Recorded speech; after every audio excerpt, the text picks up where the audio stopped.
So once you get on the elevator in B1 of the Shell 1 core, you get greeted by the first of two torture sequences. Jack the Ripper? You don't have to do anything during this. Your oxygen gauge will drain, but your health will not.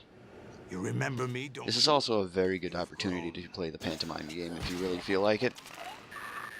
High concentration of cerebral implants. Have they altered your memory, too?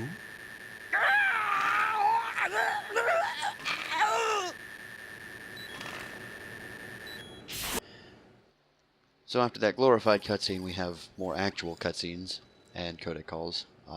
Nothing too interesting. So, Olga, you can't keep this up. one way They're bound to find you. the only way rather, to speed up this next bit is to call Rose yourself instead of waiting for Rose to call you. Now, yes, this does bring up a save prompt, but again, you can just press the circle button on most versions of the game. X buttons on Japanese versions, but you can skip that prompt. Anyway, calling Rose will unlock you, and yes, on the PC version you can see that Raiden, in fact, has no bits. It's fine. Don't worry about it. So, for Arsenal Gear Jejunum, this is all about taking this first codec call as soon as possible, so as soon as you walk through that door, you want to be holding select button. And you also, Who's there? you also want tight movement over fast movement here.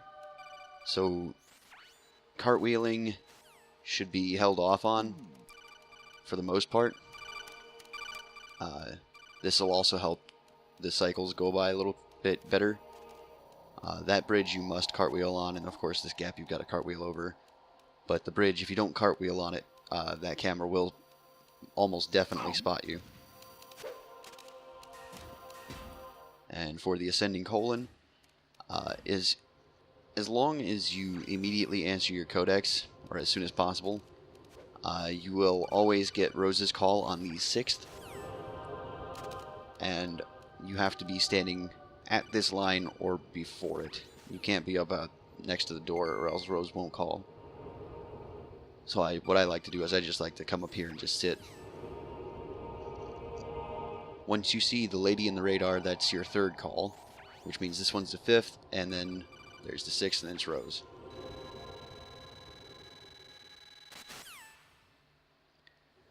So after Rose calls, the game progresses, etc.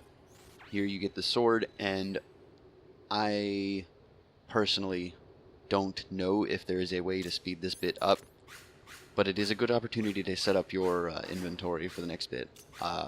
Really, the most important part is that you equip your rations. Swapping a blade is something I like to do. It's not absolutely necessary. In fact, killing the guards that I will be stunning with the blade is almost definitely faster. I just prefer to stun them for whatever reason. But yeah, the only requirement that I can tell for this to progress is that you have to be standing a certain distance away from Snake. I'm not currently aware of any amount of swipe requirements or anything of that sort, so just sit there spamming the sword until it's over. Move forward a little bit. So upcoming are the Tengu 1 and Tengu 2 hallways. On normal, you cannot skip Tengu 2 unless you are on the PS2 versions. But for Tengu 1, you can do the skip on any version. What I like to do is I take the AK, run and gun all the way down the hallway, and cartwheeling. But once you get to the door, the main thing you need to worry about is you need to take care of the 2 guys on the right and the 1 guy that will drop down on the left. Then press yourself up against the door, punch, punch, kick, and as soon as you see him start to turn around, about halfway through the animation, let go of first-person view mode, and he will clip through the door into the loading zone, and you will have skipped the first Tengu hallway. Again, there's no way to skip Tengu 2 on normal unless you're on the PS2 versions. The strategy for that is just to bunch all of the Tengus in one of the short hallways, either from the north or the south. And to do that, you knock out Snake. then you just whip out your coolant and start spraying. You need to get all of the Tengu within the coolant spray, or else it will not work. And you also have to make sure that Snake does not wake up, because then he'll start shooting and then it breaks everything. So ultimately, it's my preference to just go around swiping at the Tengu that come down. Again, it is almost certainly faster to actually kill these guys with the sword than to stun them, since the game won't despawn them until they're fully stunned and on the ground for a second. Whereas when you kill them, they count as dead immediately, or incapacitated, or whatever you want to call it.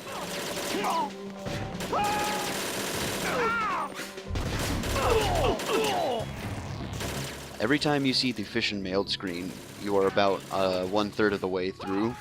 So the first is 1/3, the second is 2/3, and then you should not get a third one. In fact, I've never even encountered a third one, so that is a good marker of your progress. Also, if you possibly can, try to avoid being in the same space as Snake, because more often than not, you'll catch his flying kick into your face. It doesn't waste time, but it's not great at the same time. Beyond that, there's not much to say about this. Just don't die, kill everybody, or stun them in my case, and you're set to go.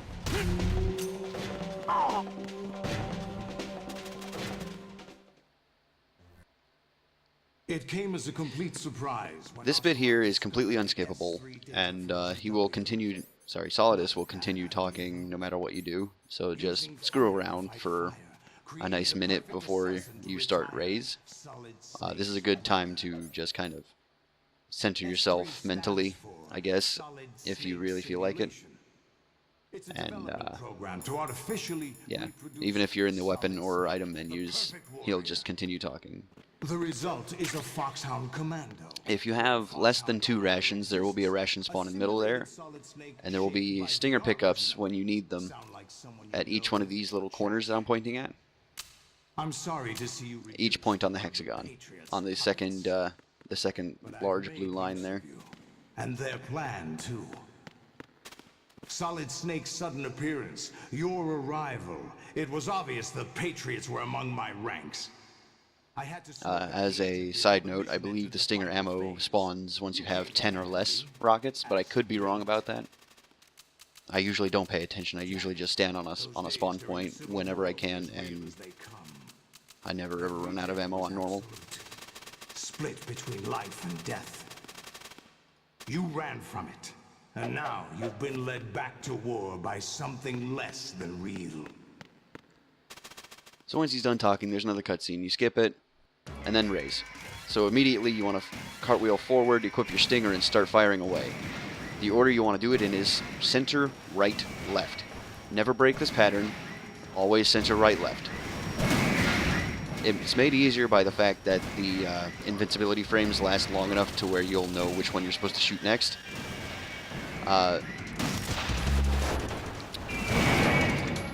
believe it's 3 knee-head combinations before the first one jumps up, and after that you'll want to have the one on the right take a face shot so that you can kill him immediately once you're done with the first one on the platform, and then the third ray will jump up on the platform immediately before the first one has a chance to jump off.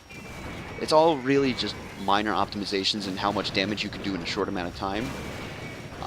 The ray fight on normal is, I believe it's 10 rays, but you don't have to actually kill the rays, it's just damage equivalents. So you will always want to be doing damage to a ray at every possible moment.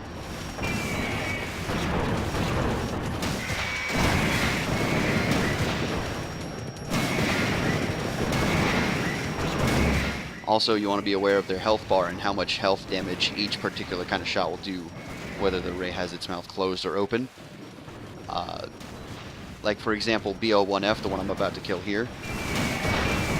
will take one open and one closed mouth shot to kill. However, to be safe, I usually just go for the knee anyway. This way it's less of a hassle, because sometimes if you're standing too far away, he'll start using his machine gun instead of the water cannon.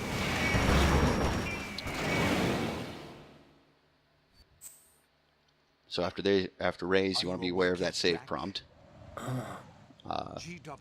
Generally, unless you're doing a segmented run, you'll always want to select no, so be careful when you're skipping through the cutscenes that you don't accidentally mash your way into the save prompt.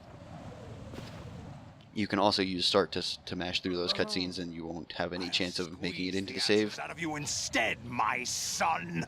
So on the PS2 versions and the PC version, and the original Xbox version, this torture lasts for a certain amount of seconds at the same speed. Normal, I believe, is 25 seconds or so.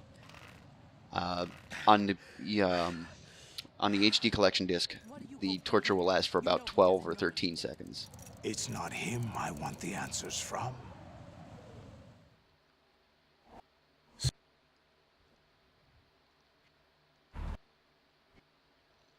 So once you're done with that torture, you move on to the Solidus boss fight, which is really easily looped in a few ways. The one that is fastest for normal, the one that is fastest and I guess safest, we'll be exploring here once these codecs and cutscenes are gone.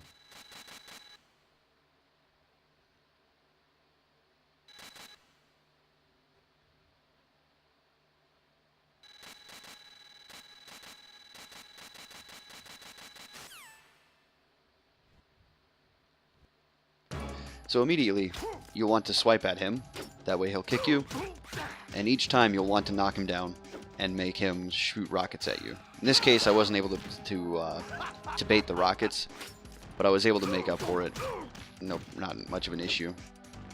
You really just want to play reactionary for the most part, unless you're feeling confident like I was. But you really want to get him stuck in this rockets loop. There is an alternative strategy that is slightly harder to pull off and is slightly slower. That involves keeping him close and constantly having him try and kick you. I haven't mentioned this, but you can block with the blade using the L1 button, and that is used quite heavily in the Solidus fight, so you want to be aware of that. Just always be blocking whenever you're not attacking or moving. Take this! If you're not careful, you can get yourself caught on this edge, and every attack he does will knock you off of it, wasting time. So try to avoid being on the edges.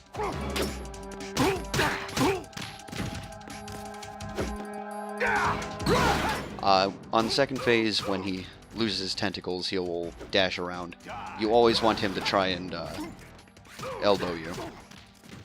If not, you have to wait until his combo is over generally to be safe. Otherwise, just slash at him. Now, once the Solidus fight's over, you have 9.5 minutes of unskippable credits. I have taken the liberty of speeding this up 5 times for you. So this is playing at 5 times speed. This will be over in a couple of minutes. This is counted in the speedrun because our speedruns on MGS games are all counted through in-game time at the results screen, and this is on every version except for MGS2 Sons of Liberty PS2. This is counted. So, that's something you want to be aware of. SDA timing stops when the screen whites out after Solidus, but for any runs that you plan to submit to speedrun.com, you'll need the final results time from the results screen.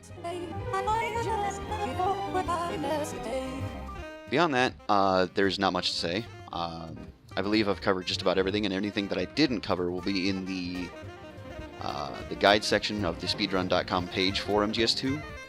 I have links to it in every single one of these videos, so if you need to find it, it's there for you. You can also join the MGSR Discord. All of us in the MGSR who stream have a link that will never expire to the Discord, and you can just join the Discord and talk to us, ask us questions. We are all very friendly, and we'd love to have new runners.